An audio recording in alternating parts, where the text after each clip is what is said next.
Le thème du jour de Médoc-Haddock, les opioïdes forts dans les douleurs du cancer.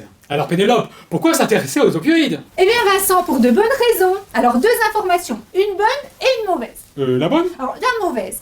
Aujourd'hui encore, près de la moitié des patients avec une douleur cancéreuse n'est pas soulagée. Ouh, ça pique un peu. Et la bonne alors? La bonne, c'est que la Haute Autorité de Santé, en mars 2022, nous a proposé des recommandations sur le bon usage des médicaments opioïdes. Une bonne façon d'améliorer la situation. Mais c'est pour nous aussi l'occasion de refaire le point. On n'allait pas s'en priver. La HAS nous rappelle d'abord que les opioïdes sont le traitement des douleurs nociceptives. Il a dit nociceptive. Le premier réflexe est donc de caractériser la douleur.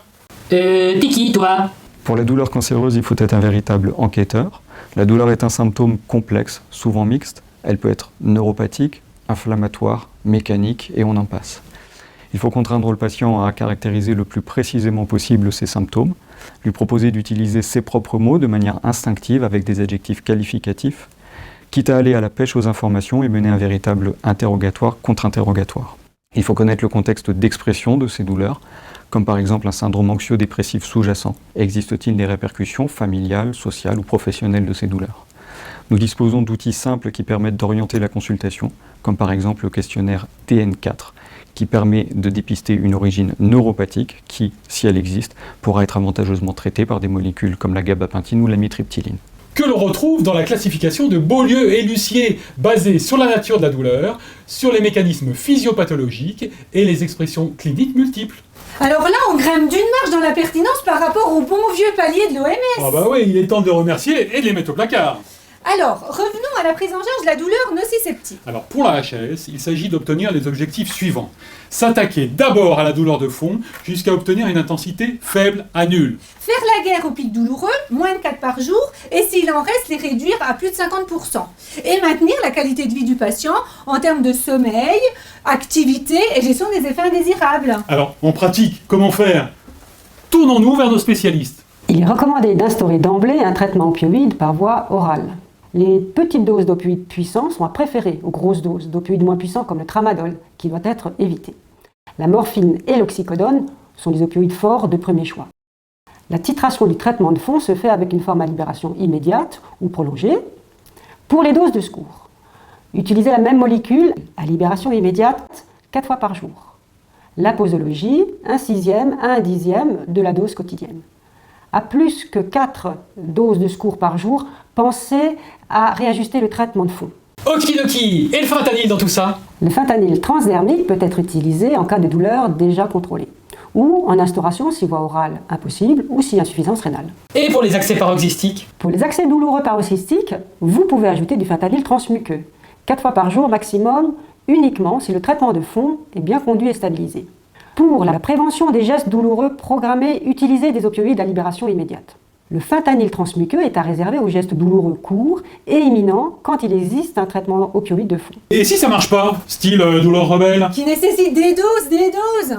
On peut changer de molécule en utilisant l'hydromorphone ou la méthadone, cette dernière devant être instaurée par des équipes spécialisées. Ou alors changer la voie d'administration en se tournant vers la voie intraveineuse et en utilisant le même opioïde ou un autre. Ou encore en utilisant la voie sous-cutanée, même si la résorption n'est pas très fiable. On peut aussi laisser le contrôle de l'analgésie au patient, c'est la PCA. Dans tous les cas, il faut faire attention au ratio de conversion lors des changements et utiliser par exemple l'outil OpioConvert qui est très pratique. Il faut aussi prévoir précisément les modalités de relais entre les deux opioïdes. Enfin, pour les situations les plus complexes, on peut se tourner vers l'analgésie péridurale ou la mise en place d'une pompe intratécale. Ces 2 indications doivent être discutées en RCP douleur par des équipes spécialisées. Sans transition, Petroni, des points de vigilance? Alors essentiellement 2 points, les populations particulières et les interactions médicamenteuses. Pour les patients fragiles, réduire les doses et ou augmenter l'intervalle entre les prises. En cas d'insuffisance rénale modérée à sévère, fentanyl, hydromorphone, méthadone sont les plus sûrs. Concernant l'insuffisance hépatique, morphine et hydromorphone sont à privilégier car non métabolisés au niveau hépatique.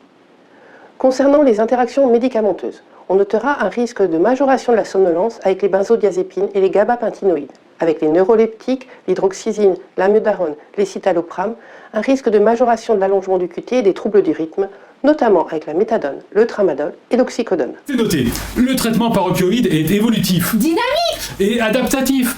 Et très important, Pénélope, des réévaluations cliniques régulières et rapprochées sont indispensables pour évaluer le bénéfice du traitement et pour éventuellement l'adapter, voire envisager son arrêt. Et pour éviter mésusage, escalade incontrôlée des doses et survenue d'effets indésirables. À ce sujet, Vincent, prévenir systématiquement la constipation avec les laxatifs osmotiques en première intention et si besoin avec le Lexexolone. Oh bah, t'as savonné la Pénélope ou quoi? Non, le naloxégol, c'est la naloxone pégylée. Alors évidemment, à utiliser qu'en présence d'opioïdes, bien sûr. Absolument. Ah oui, et surveiller aussi l'état de vigilance. Oui, mais en sachant que la somnolence n'est pas forcément un signe de surdosage, mais peut venir de la récupération d'une dette de sommeil. Ah, très juste. D'ailleurs, à propos de surdosage, comment l'objectiver? Par une fréquence respiratoire inférieure à 10 cycles par minute, ceci doit alerter les professionnels et conduire à la réduction de l'opioïde. L'administration de naloxone est indiquée pour une fréquence respiratoire inférieure à 8 cycles par minute, associée à des troubles de la vigilance, mesurés à l'aide d'une échelle, par exemple le score RAS. A noter que le myosis seul n'est pas un signe de surdosage, mais un signe d'imprégnation opioïde. Pas d'inquiétude donc si les pupilles sont petites. On y voit bien plus clair. Et je suis sûr, Pénélope, que tu as quelque chose à rajouter. Oui, bien vu. Alors, vu que le patient il est souvent coincé dans le cycle infernal, douleur, tension, anxiété, dépression, insomnie, on peut compléter le traitement opioïde par une thérapie complémentaire non médicamenteuse. Relaxation, sophrologie, méditation, hypnose. C'est ça. Et pour conclure, dans le cancer, même si c'est complexe, pour les patients nociceptifs, les opioïdes forts, c'est sans retenue. C'est retenu. On vous dit à bientôt.